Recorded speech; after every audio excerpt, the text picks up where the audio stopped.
युद्ध के अच्छे परिणाम कभी नहीं आए।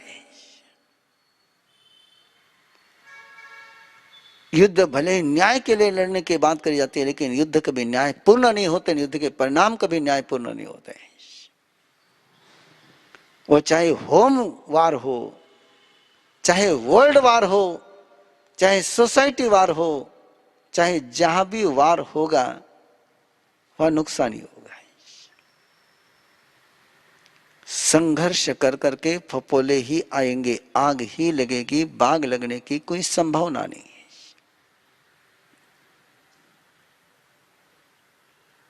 इसको क्लियर कर ले। और कैसे इसको क्लियर किया जा सकता है?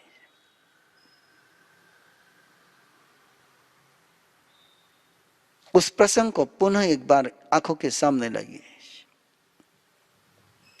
क्यों परमात्मा कहते हैं कि विदाउट प्रिपरेशन के ऑपरेशन हमेशा फेल होते हैं? जिस बात की आपने प्रिकॉशन नहीं करी वो एक्शन रिएक्शन में बदल जाती है। राजा ने आमंत्रण दिया, भक्ति पूर्व आमंत्रण दिया, जाकर के क्षमा मांगी, 2 बार क्षमा मांगी, लेकिन तीसरी बार उसको क्षमा मांगने का अवसर ही नहीं मिला। यदि राजा पहली बार की घटना से बोध लेता है, पहली बार के प्रसंग से बोध लेता है कि मैं भी इस बार ऐसा हुआ है तो अगली बार भी ऐसा हो सकता है। आप रोड पर से चलते हो ना, और रोड पर लिखा रहता है कि एक्सीडेंट जोन, किस आधार पर लिखा रहता है कि वहां पहले एक्सीडेंट हो चुका है। अब हो चुका है इसका मतलब होने की संभावना है, और उस संभावनाओं को कोई जान लेगा तो शायद उस संभावनाओं से बच पाएगा। ये पॉसिबिलिटी है। पहले यहां पर किसी का एक्सीडेंट हुआ है तो तुम्हारा भी हो सकता है। ये जानकारी भी तुम्हारे पास होगी और तुम उस जानकारी का उपयोग करोगे तो एक्सीडेंट से बच सकते हो। इसीलिए बोर्ड लगाया जाता है। और उस बोर्ड का यदि कोई उपयोग नहीं करे तो उस बोर्ड लगाने का मीनिंग नहीं निकलता है। तो एक बार पता चला था कि यहां पर एक्सीडेंट हो सकता है कि तपस्वी आएगा, उस समय में बीमार पड़ सकता हूं, और मेरे बीमार पड़ने के कारण से सारे दरवाजे बंद हो गए कारण से तपस्वी को बिना पारणा किए लौटना पड़ सकता है। ये संभावना यदि एक बार वास्तविकता में आ चुकी है तो सेकंड टाइम भी वो संभावना हो सकती है। इस बात को ध्यान में रखते हुए राजा ने यदि सेकंड टाइम व्यवस्था करी होती, ध्यान में रखना, भावना अपनी जगह पर है, भावना में कोई गलती नहीं है, लेकिन भावना के साथ भावना के अनुरूप व्यवहार भी होना चाहिए। जैसी श्रद्धा है वैसा आचरण होना चाहिए। जैसी श्रद्धा वैसे आचरण नहीं होता है तो आचरण श्रद्धा के लिए जहर बन जाता है। जैसे भाव है वैसी भाषा होनी चाहिए। पेरेंटिंग में मैं हमेशा माता पिताओं से पूछता हूं, तुम्हारा बच्चे के प्रति प्यार है या नफरत है? बोले प्यार है। निश्चित रूप से प्यार रहता है। फिर तुम गुस्सा कैसे कर सकते हो बच्चे के साथ? तुम गुस्से की भाषा में कैसे बोल सकते हो? कि आक्रोश की भाषा, एलिगेशन की भाषा, लांछन लगाने की भाषा, ये कोई भाषा प्यार की नहीं कही जा सकती। तो आपका प्यार आपकी भाषा में क्यों नहीं उतर रहा है? नहीं नहीं, हमारे भाव गलत नहीं होते। तुम्हारे भाव गलत नहीं होते, लेकिन तुम्हारी भाषा, कानों पर तुम्हारे भाव पहुंच रही कि भाषा पहुंच रही है? तो जैसे आपके भाव है वैसी आपकी भाषा हो गई, तब भाव समृद्ध होंगे और भाषा भी समृद्ध हो जाएगी। और भाव और भाषा दोनों समृद्ध हो गई तो सिद्धि हो गई। भाव प्यार के और भाषा नफरत की, तो परिणाम क्या आएगा? बहुत बार उदाहरण देता हूं, आज फिर देने का मन हो रहा है। भीष्म पितामह पांडव से प्यार करते हैं और उनके खिलाफ दुर्योधन की ओर से लड़ने के लिए खड़े हो जाते हैं। अब इस प्यार की क्या कीमत करोगे आप? नहीं, मेरे तरह से बहुत प्यार है, लेकिन मैं सपोर्ट तो उसको करूंगा। ये प्यार की भाषा कैसे समझ पाओगे आप? दिल किसी से लगा है और आप कहते कि लगाओ और किसी से कराओ, नहीं चलेगा। नहीं, तो इसलिए उस कहानी का पूरा पूरा पूरा एनालिसिस करिए। पहली मिस्टेक कि राजा ने व्यवस्था नहीं करी। सेकंड पड़ाव पर आइए, सेकंड पड़ाव पर आइए और वहां भी आपके ध्यान में आ जाएगा जो बात रानी चेलना ने कुछ दिनों के बाद कही, वही बात रानी चेलना यदि कुनिक को फर्स्ट डे बता देती। सोचिए,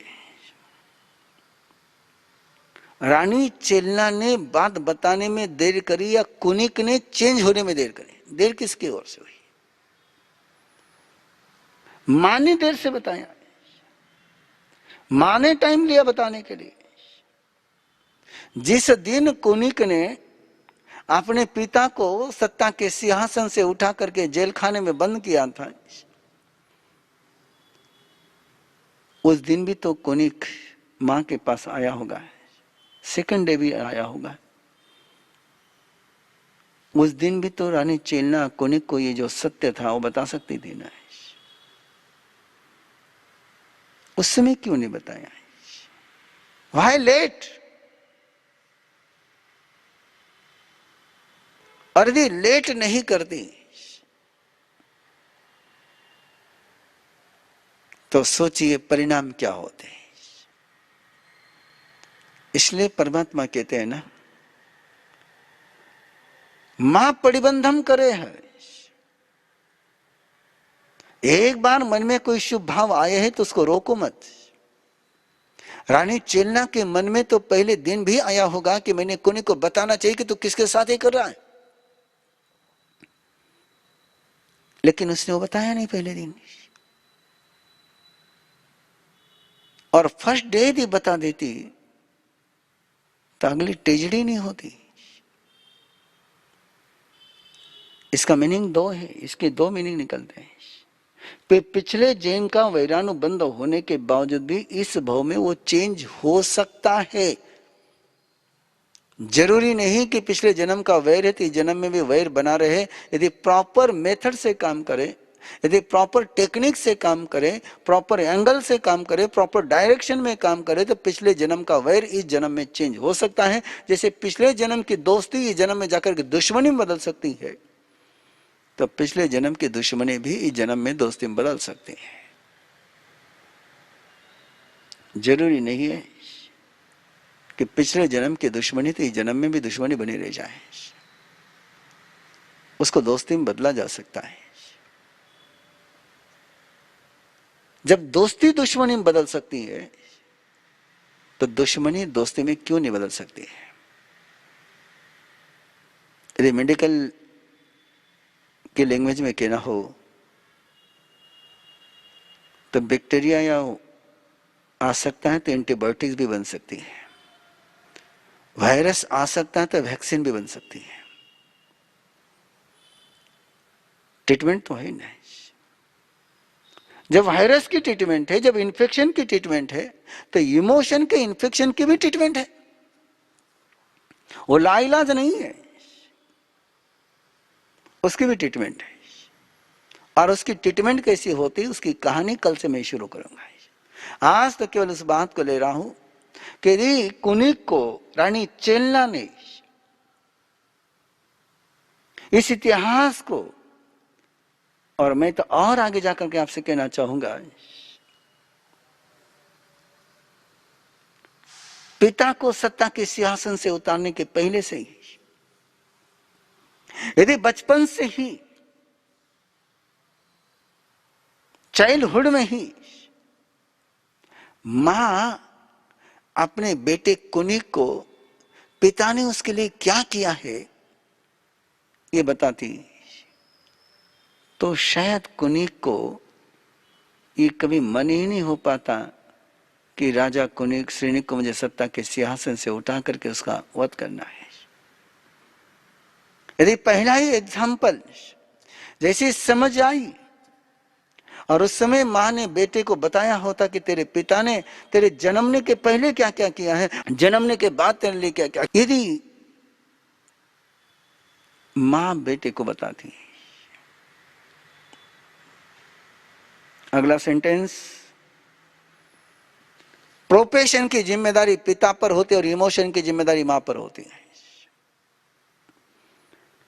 कोई प्रोफेशन में फेल हो तो जिम्मेदारी पिता की है, और इमोशन के मामले में कोई फेल हुआ है तो जिम्मेदारी मां की है। इसलिए पेरेंटिंग शिविर में हम सिंगल पेरेंट्स को अलाउ नहीं करते हैं, कि मुझे पता है कि इमोशन और प्रोफेशन को संभालने के लिए दोनों ही लगते हैं। जो पोषण करेगी वो मां होगी,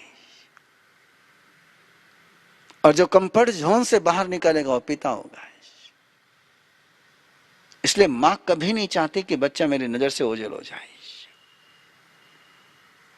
आप देख लीजिए, जिस दिन पहली बार बच्चे को स्कूल में भेजते हैं, बच्चा भी रोता है और मां का भी मन नहीं लगता है, लेकिन पिता उसको स्वीकार कर लेता है कि उसको पता है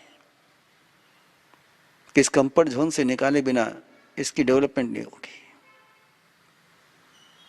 सैनिक ने तो डे 1 से कुनिक को परफेक्ट प्रोफेशनल बनाया था,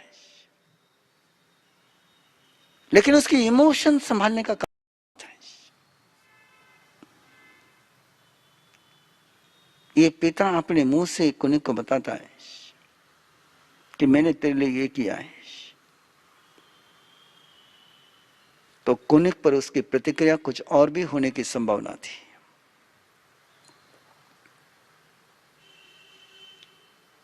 ऐसा अपने लाइफ में होता है, कोई अपने किए हुए उपकारों को अपने को याद दिला दे तो अपने मन में कुछ अन्यथा भाव का जन्म हो जाता है। लेकिन यदि मां बताती कि सैनिक ने, तेरे पिता ने तेरे लिए क्या क्या किया है, तो पिछले जन्म का जो वैरानुबंध लेकर के वो आया था वो मां चेंज कर सकती थी। नेक्स्ट स्टेप, मां ने गर्भपात कराने के बजाय, गर्भपात के प्रयास कराने के बजाय, जिस समय एक चेलना के गर्भ में वो जीव था, उस समय भी तो उसके इमोशन को चेंज कर सकती थी।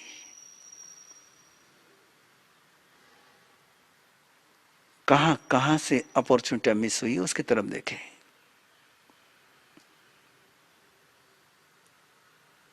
और इसलिए आरंभ गर्भ संस्कार में हम बहुत जोर देते इस बात पर कि 9 महीने का समय होता है कि जिसमें मां जो चाहे वो कर जाती है।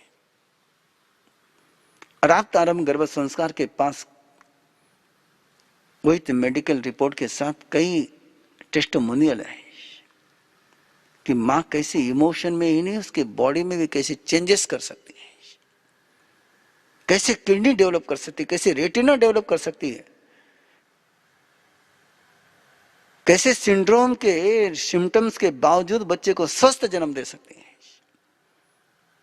ये आप कल्पना की और संभावना की बात नहीं रही, तो आरंभ गर्भ संस्कार के पास इसके पूरे टेस्टिमोनियल है।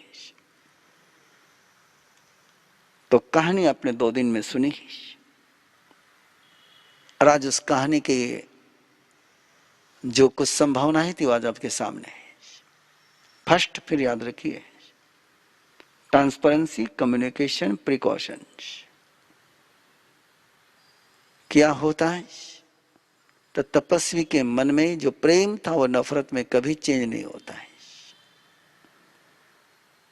सेकंड, रानी चेन्नाई बचपन से कुनिक को कहती, तब कुनिक के मन के अंदर जो वह नफरत थी, जो वैरानुबंध था, वो चेंज हो सकता था। और इसी को तो धर्म कहते हैं, इसे ही तो अध्यात्म कहते हैं। जो दुश्मनी को दोस्ती में बदल दे वो धर्म है। और दुश्मनी की दोस्ती में बदलने में तुम कामयाब नहीं हो तो धर्म नहीं है। धर्म तो परमात्मा का वही पर है। चाहे चंडकोशी को याद करो, चाहे अर्जुन माली को याद करो, चाहे शिल्पानी यक्ष को याद करो, चाहे इंद्रभूति गौतम को याद करो, चाहे सिंधु सोवीर के उदयन राजा और चंड प्रद्योत को याद करो। धर्म वही सार्थक होता है, धर्म वही जिंदा होता है जहां दुश्मनी दोस्ती बदल जाती है। दोस्ती जहां दुश्मनी में बदल जाती है, सहयोगी जहां तुम्हारा विरोधी बन जाता है, तो देख लेना कहीं ना कहीं अपनी आराधना में, अपने व्यवहार में कहीं तो भी गड़बड़ी है। बात आगे चलेगी। कल से और नई यात्रा दुष्ट रिश्तों के पीछे चलेगी। कल एक और कहानी शुरू होगी आपके साथ, और वो कहानी शुरू होगी कैसे दुश्मनी को दोस्ती में बदलने की कहानी। ये कहानी थी राजा श्रेणी की दोस्ती के दुश्मनी में बदलने की। लेकिन कल जो कहानी आएगी, कल जो प्रसंग आएगा, वो आएगा कि कैसे दुश्मन को दोस्त बनाया जाता है।